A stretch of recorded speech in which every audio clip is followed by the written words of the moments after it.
صباح الخير يا جماعة، إيه الأخبار؟ وحشتوني جدا. وأنا جاية لكم النهاردة بحاجة رائعة.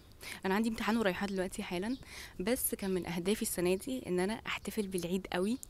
فالعيد جاي مع الامتحانات، فحسيت ان انا مش هقدر ان انا اعمل كده، بس قررت ان انا هحتفل برضو قوي. وان شاء الله النهارده هنعمل توزيعات العيد سوا. بس قبل بقى ما نروح الامتحان وقبل ما نعمل توزيعات العيد، تقييم بقى للاوتفيت لو سمحتوا ثانية واحدة. رأيكم خطير صح؟ انا بحاول ان انا اوسع لبسي اكتر والبس فساتين اكتر وجيب اكتر، وبصراحه ما بحبش الجيب عليا خالص، بس حسيت ان دي حلو. المهم، انا رايحه الامتحان بقى، كفايه رغي. انا رايحه. اهلا وسهلا بيكم في البودكاست بتاعي. طبعا ده مش بودكاست ولا حاجه، وانا ايه، انا كده كده هرغي، بس ده مش بودكاست.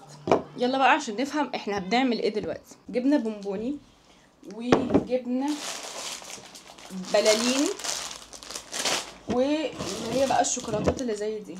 بس انا كنت عايزه جدا اجيب توبك صغيره، اوكي، واحطها في الكياس. دي الكياس اللي احنا هنشتغل عليها، دي معايا من العيد اللي فات، وده اللي انا بربط بيه معايا من العيد اللي فات برضو، اوكي.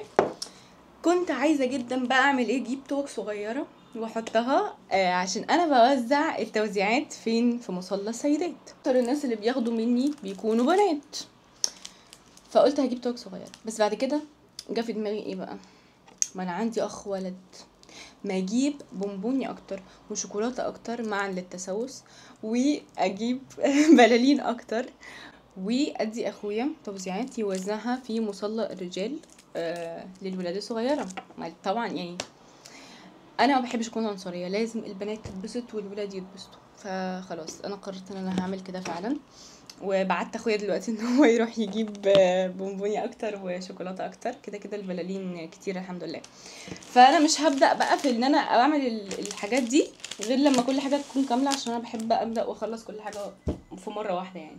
بس هعمل ايه دلوقتي، هجيب بقى ستيكي نوتس، اوكي. انا عندي الوان كتيره، هجيب ايه بقى، اقلام ملونه. عندي اقلام ملونه كتيره برضو بحبهم قوي. وهكتب بقى عيد مبارك فين، في الورق. انا عمري يا جماعه ما كنت بعمل توزيعات العيد دي، بس العيد اللي فات عملتها علشان انا كان هدف من اهدافي السنه دي ان انا احتفل بالعيد اكتر، عشان انا فاكره ان انا شاركت معاكم حاجه زي كده. عشان في اول السنه لما لقيت انه الناس بتحتفل بالكريسماس قوي قوي بشكل بجد مبالغ فيه، كل الناس بتحتفل بالكريسماس. طب ما احنا عندنا عيدنا، احنا ليه مش بنتبسط قوي في عيدنا كده، وليه مش بنحتفل قوي بعيدنا كده؟ فقلت لنفسي انا لازم احتفل بالعيد قوي قوي قوي قوي. فعشان كده بقى بعمل الحاجات دي. وبصراحة العيد اللي فات كنت مبسوطة جدا، ووزعتهم على الناس وكانوا مبسوطين قوي وانا كنت سعيدة. انا اصلا يا جماعة شخص جيفر قوي، يعني بحب ان انا ادي اللي حواليا قوي. فلما عملت كده حسيت ان انا، عارفين لما تعملوا حاجة وتحسوا ان انتم مستريحين، فحسيت انا مستريحة. فطبعا انا كان لازم اعملها. عيني يا جماعة وسط امتحانات، وبجد بصوا عيني ورمة ازاي، والوضع كان صعب بصراحة. بس الحمد لله الامتحان كان كويس، الحمد لله الحمد لله. عندي امتحانات بعد العيد برضو، بس قررت ان انا هاخد النهاردة اجازة. ده كده كده كنت هاخده اجازة، ده كده كده يعني، بس هستمتع بقى فيها يعني. دلوقتي هقص الستيكي نوتس كده، اوكي، و... وهكتب عيد مبارك، وهحطها بقى في كل كيس. هكتب مثلا بتاع 100 عيد مبارك دلوقتي حالا، 100 مرة عيد مبارك. وهحطها في الكيس. بصوا، هو دي برضو كنت قصاها قبل كده من العيد اللي فات، هي بتكون كده، اوكي. هو الستيكي نوتس في العادي بيكون فيه الحته دي لازقه، بس انا بصراحه ما بيفرقش معايا، وبرميها جوه الكيس. مش برميها، بحطها جوه الكيس، اوكي. برميها بصراحه عادي جدا يعني. فانا هعمل دلوقتي بينك عشان البنات، ممكن اعمل ازرق عشان الولاد، وادي احمد اخويا الازرق، واخد انا البينك. المهم يا جماعه، انا حاسه دلوقتي انه عارفين لما صحابكم ما تقابلهمش مدة طويلة، واول ما تقابلوهم تكونوا عايزين تحكي لهم كل حاجة حصلت في حياتكم. انا حاسة دلوقتي كده، مش حاسة بقالي كتير قوي ما عملتش حاجة على يوتيوب، ما نزلتش حاجة على يوتيوب.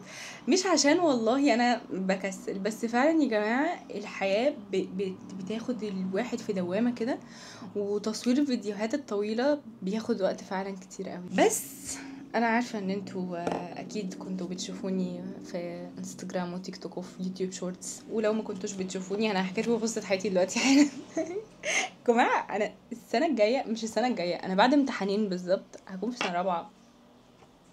مين البنت دي؟ محدش يعرفها بجد بجد بقى.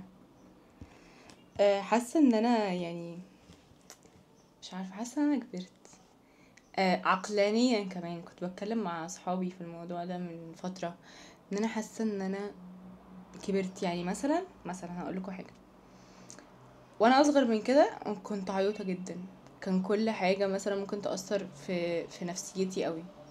دلوقتي انا بحس ان انا مش مهتمه، يعني بجد لو في حد بيقول اي كلام مش مهم بالنسبه لي، او كلام مثلا ممكن يكون قصده يضايقني بيه والشخص ده مش مهم بالنسبه لي، فانا بجد بفعل مود انا مش مهتمه، ما بيفرقش معايا. برضو لما يكون في مثلا مشاكل حواليا مثلا، مبقتش احب ادخل نفسي فيها ابدا، اللي هو خلاص طالما الحاجه ما تخصنيش مش عايزه اتكلم معاكم، محدش يكلمني.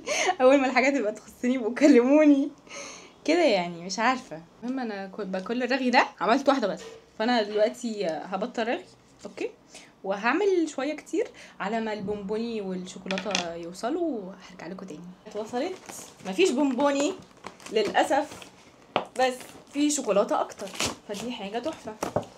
هي بقى يا جماعه شوكولاته كوفرتينا، بالنسبه لي دي العيد بجد بقى، فعلا هي اكتر حاجه حاسه انه احنا بنستهلكها في العيد يعني كشعب مصري. دي بقى حاجه مختلفه، ثانيه، ايوه هي دي عامله كده، اوكي، حاسه انها كتكوته برضو حلوه قوي. عملت دول شويه اللي هو بتاع عيد مبارك، هكمل بقى. Slipping through my fingers all the time, I try to capture every minute, the feeling in it, slipping through my fingers all the time. احنا خلصنا يا جماعة، دي الكمية اللي احنا عملناها، بصراحة اكتر من العيد اللي فات، اكتر من العيد اللي فات بكتير، الحمد لله. كده خلاص خلصت التوزيعات، واخواتي ساعدوني كتير بصراحة. دلوقتي بقى عايزة اعمل حاجة، لو انتوا مش عارفين فانا بقالي فترة بعمل حاجة اسمها جانك جورنال، اللي هي بقى ايه، ان انا بجيب الحاجات اللي انا بستخدمها وبقصقصها وبحطها في الجورنال بتاعتي زي كده. فعايزة علشان يعني اخلد الذكريات، مش هخلد الذكريات يعني بصراحة بتخليني مبسوطة. هقص بقى بتاع الكوفرتينا دي وهبقى استخدمها وانا بعمل الجانك جورنال الجاية، وهبقى اكتب بقى حواليها ان دي يعني ايه كانت بتاعة العيد. انا مبسوطة قوي من الحاجات، الحمد لله الكمية كانت حلوة قوي، احلى من العيد اللي فات. اصلا العيد اللي فات ما كانش فيه اطفال كتير قوي يعني في المسجد، و يعني احنا وزعنا انا واخواتي لكل اللي كانوا موجودين، واتبقى معانا كمان، وبعدين خدناهم ورحنا عند تيتا ورحنا وزعنا الاطفال اللي عند تيتا، مش قرايبنا طبعا خدوا، بس الناس بقى اللي هما بقى في الشارع وكده، خليت قرايبي واخواتي بقى ينزلوا هما اللي يلعبوا في الشارع ويوزعوا للناس. واخدت برضو شوية حاجات كانت متبقية، وقعدنا نعمل برضو عند تيتا شوية توزيعات تاني يعني. فبصراحة كانت اكتيفيتي حلوة قوي قوي قوي، كنت مبسوطة بيها قوي. ان شاء الله العيد ده برضو يكون عيد جميل جدا. كده ناقص ايه من تجهيزات العيد؟ الترويق طبعا، ناقص ان انا اروق، بس انا هسحب كارت، انا عندي امتحانات. بس اخواتي كلهم اجازة، فمش معقول يعني هم كلهم في اجازة وانا في امتحانات ويخلوني اروق. بصراحة يعني هيكونوا ناس قاسية جدا، بس فانا هسحب كارت، انا في امتحانات لو حد قال لي اروق حاجة. ناقص ايه بقى؟ ناقص حمومة العيد، وهعمل ماسك كده ليلة العيد. كنت جايبة كده كام شيت ماسك كده يا جماعة، طلعوا حلوين قوي، هبقى اوريهولكم برضو، ممكن اقوم اجيبهم دلوقتي اوريهولكم يعني. كانوا حلوين قوي، جربتهم، بصوا اهي كنت جبت النوعين دول، طلعوا حلوين قوي الاتنين من نفس الشركه اللي هي ستارفل. معا شكرا ان انتوا قضيتوا الوقت ده معايا، وانا سعيده ان انا بشارككم الحاجات دي. وانتوا كمان انصحكم ان انتوا تحتفلوا بالعيد قوي، عشان ده العيد بتاعنا اللي يعني احلى عيد. هو ربنا سبحانه وتعالى هو اللي اختاره لينا وامرنا ان احنا نكون مبسوطين فيه. فان احنا نكون مبسوطين ونعظم شعائر الله دي حاجه جميله جدا جدا.